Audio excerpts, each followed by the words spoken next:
హైదరాబాద్ ఆర్సీపురంలో యువతి హత్య కలకలం రేపింది. ఆమె మృతదేహం పక్కనే ప్రియుడు కూడా గొంతుపై కత్తిగాట్లతో పడి ఉండడం అనుమానాలను రేకెత్తిస్తోంది. ప్రియుడే ఈ పని చేశాడా, ఇంకెవరి హస్తమైన ఉందా అనే కోణంలో పోలీసులు దర్యాప్తు చేస్తున్నారు. అయితే ఇద్దరి మధ్య ప్రేమ వ్యవహారం ఎవరికీ తెలియదని ప్రవీణ్ మామ తెలిపారు. కాగా 6 నెలల క్రితం ప్రేమ వ్యవహారంపై మాట్లాడామని రమ్య తల్లిదండ్రులు తెలుపుతున్నప్పటికీ ప్రవీణ్ మేనమామ తనకేం తెలియదంటున్నారు. అమ్మాయి తండ్రి చెప్పడంతోనే సంఘటన స్థలానికి వెళ్లానని చెప్తున్నాడు.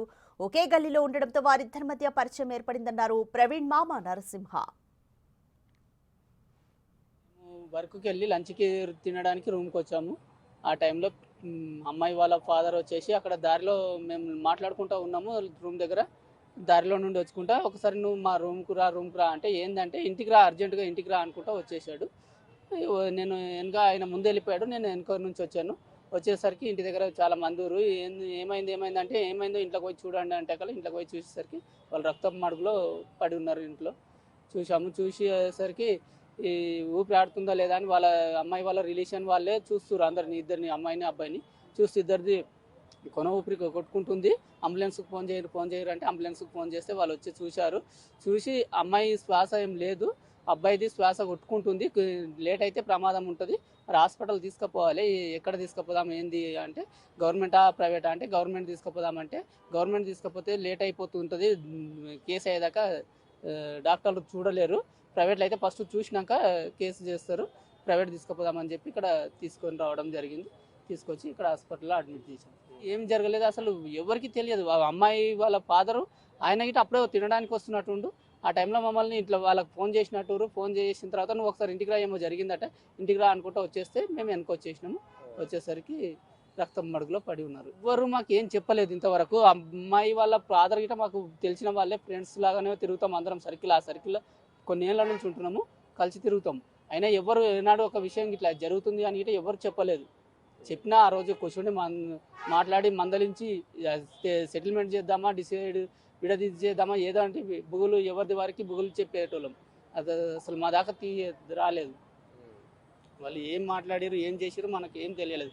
ఎవరెవరు మాట్లాడారు మనకు తెలియదు. అల్లుడు చెప్పలేదు, వాళ్ళు చెప్పలేరు.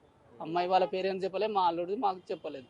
ఏం జరిగింది గిట్ట వాళ్ళు ఏం మాట్లాడారు మాకు ఏం చెప్పలేదు. ఇప్పుడు చాలా సీరియస్గా ఉందని చెప్తారు. 24 గంటలు దాటితే మాత్రం మేము ఏం చెప్పలేము.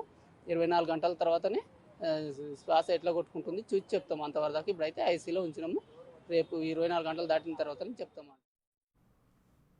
రమ్య ప్రవీణ్ ప్రేమ విషయం 3 నెలల క్రితమే తెలిసిందంటున్నారు ప్రవీణ్ అన్న రాఘరాజు. 24 గంటలు గడిస్తేనే తప్ప ఏ విషయం చెప్పలేమని డాక్టర్లు చెప్పారన్నారు. వారి ప్రేమ విషయంలో ఎలాంటి గొడవలు జరగలేదన్నారు. పొద్దున ఎప్పుడు ఎక్కడికి వెళ్ళిండి ఏంది అనేది మనకు తెలియదు. బట్ వీళ్ళు ప్రేమలో ఉంటున్నారని చెప్పి నాకు 3 నెలల నుంచి తెలుసు. ఎంత ఏంది అనేది మనకు ఎగ్జాక్ట్లీ ఏం తెలియదు. బట్ నిన్న నైట్ మాత్రం నేను కలిసి మాట్లాడడం జరిగింది మా తమ్ముతో. దానికి అడిగేదన్నా బీటెక్ అయిపోయింది, ఇప్పుడు ఎంటెక్ గురించి మాట్లాడితే సరే అన్న పీసెట్ రాస్తాను అని చెప్పాడు.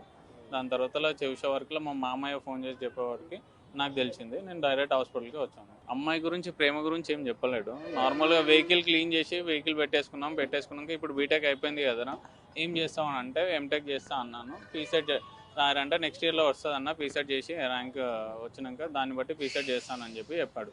అంతే మాట్లాడడం, తినేసి పండుకున్నాము. ఇంకా మార్నింగ్ చూసే వరకు మధ్యాహ్నం మా మామయ్య ఫోన్ చేస్తే ఇలా అని తెలిసింది. ఎందుకంటే నేను రెగ్యులర్గా ప్రాపర్గా ఇంట్లో ఉండను, నాకు జాబ్లో బిజీ ఉంటాను కాబట్టి ఇంకా మనకు ఎగ్జాక్ట్లీ ఏమైంది అనేది అయితే తెలియదు నాకు.